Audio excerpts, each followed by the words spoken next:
nuestros sufrimientos. Cristo los vivió, Él vivió las tentaciones. Él no pecó, nosotros sí. Pero Dios no es indiferente. Él conoce nuestra realidad, conoce lo que pasamos, sabe que somos polvos, es decir, sabe que estamos en este mundo solo por un tiempo. Dios conoce. Confiemos en Dios, en su omnisciencia. ¿Queda claro? Entonces, recapitulando, la primera consecuencia que tenemos que tener derivado de la omnisciencia es la humildad. La segunda es temor y reverencia. La tercera debe llevarnos a una reflexión de nuestra vida. La cuarta es confianza y consuelo. Como todos los atributos de Dios nos han llevado a esta siguiente, esta no es la excepción. La omnisciencia de Dios debe de impactar la forma en que adoramos a Dios. Sin duda, el hecho de que el conocimiento de Dios sea infinito, sea perfecto, trascienda nuestro conocimiento, lo vimos cuando hablamos de la humildad, eso debe de impactar nuestra adoración, porque estamos hablando de un ser totalmente, infinitamente superior a nosotros, que trasciende lo que nosotros siquiera podemos conocer, y eso nos debería de humillarnos y adorar mejor. Pero ojo, el hecho de que Dios conoce todo también debe de impactarnos en cómo adoramos. ¿Se acuerdan que cuando hablamos acerca de que Dios conoce todo, impacta en el hecho de que Dios se conoce a sí mismo? Primera de Corintios 2:11. Primera de Corintios 2:11. ¿No te han dicho que voy rápido, mi amor?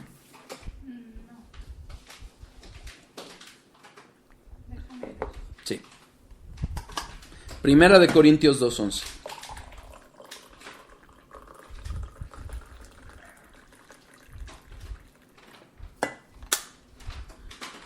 Porque, ¿quién de los hombres sabe las cosas del hombre, sino el espíritu del hombre que está en él? Así tampoco nadie conoció las cosas de Dios, sino el espíritu de Dios. No me adentro ni al contexto, ni al tema en cuestión. Tampoco tiene una pregunta. Ajá, hay una duda. ¿Por qué no lo reconocían? O sea, que se había cambiado físicamente. Bueno, la pregunta es esta, que por qué no lo reconocían y si es que había cambiado físicamente. La Biblia no nos muestra con toda claridad por qué es muy probable que se mezclara un poco de la incredulidad que había en ellos por el hecho de que había muerto. Ya algunos lo habían visto, esta es la tercera vez que lo veían, entonces también la distancia. Pero ojo, también el hecho de que ellos sentían que habían traicionado a su maestro. Entonces muy probablemente también les costaba trabajo entender que en plena desobediencia, porque recuerden que él había dicho que los verían en Galilea, ellos habían regresado a pescar peces. Eso hubiera implicado o impactado en entender por qué no lo conocieron o por qué no lo reconocieron. ¿Ok? Espero que haya quedado claro. ¿Sí? Regresando al punto en el que estamos, en la adoración. ¿Cómo debe de impactar la omnisciencia de Dios en la adoración? Solo Dios se conoce a sí mismo, solo Dios se conoce perfectamente, por eso necesitamos que sea el que se revele a nosotros. Es por eso que necesitamos a Cristo, porque solo Cristo nos puede revelar al Padre. No hay otra forma. Como Charnock lo dice, las profundidades de la divina esencia, perfecciones y decretos son desconocidos por cualquiera excepto por Dios mismo. Solo Dios se conoce a la perfección, solo Dios conoce su esencia, sus perfecciones, es decir, sus atributos y sus decretos. ¿Ok? Esto es un conocimiento que solo Dios tiene. Él nos revela una mínima parte a través de su palabra y si de por sí nos revela mínimamente acerca de Él, cuánto menos lo conocemos nosotros, porque apenas estamos empezando a conocer a Dios. Pero fíjense, gracias a que Dios se conoce a sí mismo, Dios tiene complacencia en sí mismo. Les invito a recordar aquel atributo que vimos casi al principio de Conociendo a Dios acerca de la aceidad o autosuficiencia de Dios. Dios no necesita de nadie, Dios no nos creó porque nos necesitara. Dios no le añadimos nada con nuestra adoración. Él tiene complacencia consigo mismo, tiene satisfacción plena consigo mismo.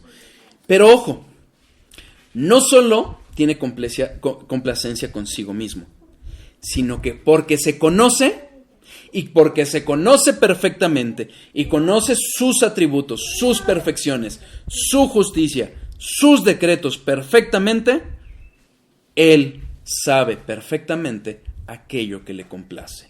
Él sabe perfectamente aquello que le es agradable. Vamos por partes, no se desesperen. Y vamos a analizar qué es lo que le complace. A Dios le complace la obediencia.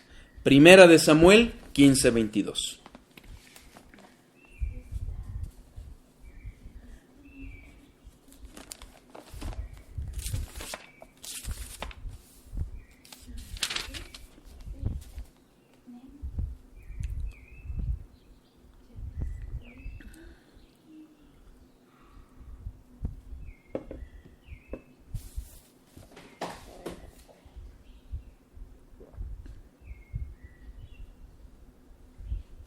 ¿Listos?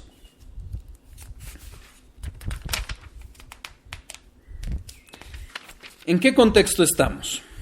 Estamos en el contexto en que Saúl, el primer rey de Israel, levantado, escogido por los hombres y no por Dios, falla, hace una guerra contra los filisteos.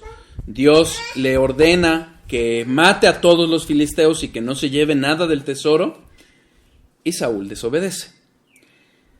Desobedece y es el momento en que debe de ser suplido. Y fíjense, versículo 22. Y Samuel dijo: ¿se complace Jehová tanto en los holocaustos y víctimas como en que se obedezca a las palabras de Jehová? Ciertamente el obedecer es mejor que los sacrificios y el prestar atención que la grosura de los carneros. ¿Qué sucedía? Dios había ordenado una serie de sacrificios, de ofrendas, pero ojo, todas ellas apuntan a Cristo y no era el objeto propiamente de la adoración. Sin duda, ¿por qué tenían que ofrecer sacrificios? Por el pecado. ¿Qué es el pecado sino la desobediencia? ¿Y qué le está diciendo Samuel aquí al rey Saúl? Dios no se complace en los sacrificios tanto como en la obediencia. Es la obediencia la que agrada a Dios. Es la obediencia la que debemos de llevar a sus pies con nuestras vidas. Como lo dije antes, vamos a fallar, vamos a tropezar, pero Dios se complace en un corazón que busca constantemente esa obediencia, no para ganarnos la salvación, sino como agradecimiento, como amor a Dios, un amor que le adora o que busca adorarle en forma obediente. ¿Queda claro? ¿Qué otra cosa? Además de que Dios, al conocerse a sí mismo, sabe lo que le complace, también sabe aquello que no le complace. Salmos 5:4. Salmos 5:4.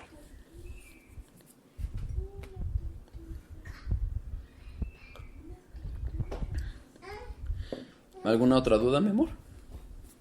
No. Porque tú no eres un Dios que se complace en la maldad. El malo no habitará junto a ti.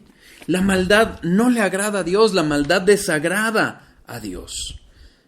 ¿Qué más ¿en qué más se agrada a Dios? Dios se agrada en que tengamos un temor santo y reverente a Él. Salmo 147, versículo 11.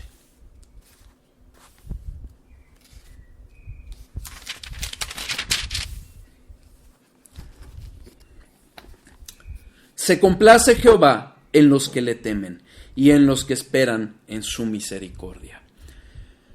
Nuestro temor de Dios nos debe de llevar a una obediencia, a una búsqueda de santidad, a una búsqueda de comunión con Él. Y en eso se agrada a Dios, en ese temor reverente, en ese temor santo hacia Dios. No un temor nada más hacia el castigo, un temor hacia la santidad de Dios. Cuando hablemos la santidad vamos quizás a entenderlo un poquito mejor. Pero entonces, este punto, lo reitero por el punto al que vamos a ir.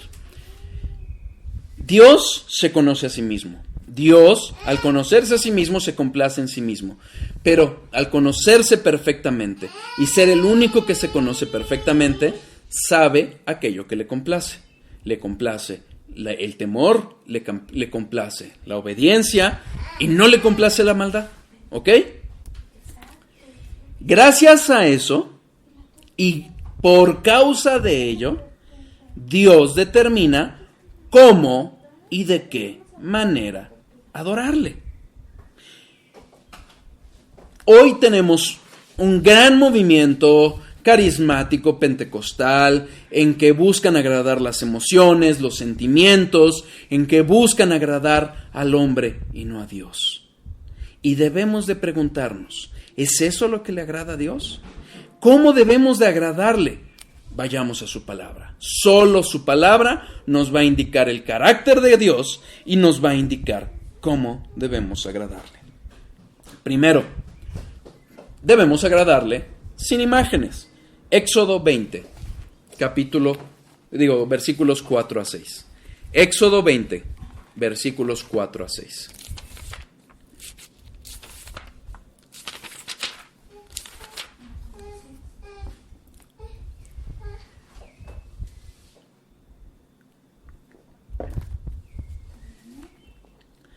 Dios está dándole los 10 mandamientos a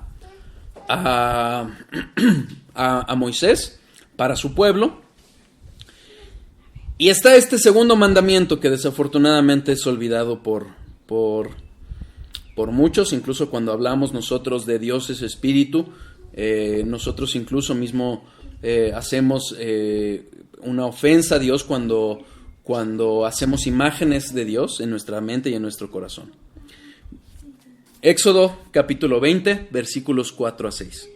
No te harás imagen ni ninguna semejanza de lo que está arriba en el cielo, ni abajo en la tierra, ni en las aguas debajo de la tierra. No te inclinarás a ellas, ni las honrarás, porque yo soy Jehová tu Dios, fuerte, celoso, que visito la maldad de los padres sobre los hijos hasta la 3ª y 4ª generación de los que me aborrecen, y hago misericordias a millares, a los que me aman y guardan mis mandamientos. Dios manda esta advertencia, no por imágenes, no a través de imágenes. Cuando hablamos, insisto, de que Dios es espíritu, vimos cómo las imágenes roban la gloria de Dios, limitan nuestro entendimiento acerca de lo que Dios nos está transmitiendo. Dios es espíritu y no puede ser representado, mucho menos estar adorando cosas que no ordenó Dios. Cuando cuando Moisés se va al monte a hablar con Dios 40 días, ¿qué hacen los judíos? Le piden a Aarón que haga el becerro de oro. Y ellos creían que estaban adorando a Jehová. Cuando hablamos de Dios es espíritu, lo analizamos con calma. Pero, ¿qué nos ordena Dios? No vas a adorar a Dios a través de imágenes. No te inclinarás ante ellas, no las vas a adorar. ¿Ok? Deuteronomio 4, versículos 15 a 20. Deuteronomio 4. Versículos 15 a 20. Estamos dentro del mismo tema, cómo adorar a Dios, y es no a través de imágenes.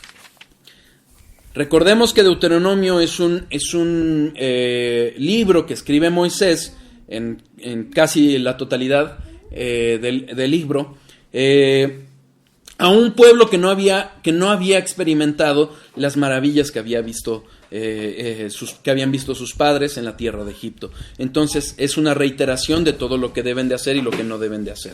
Y fíjense en esta advertencia contra la idolatría.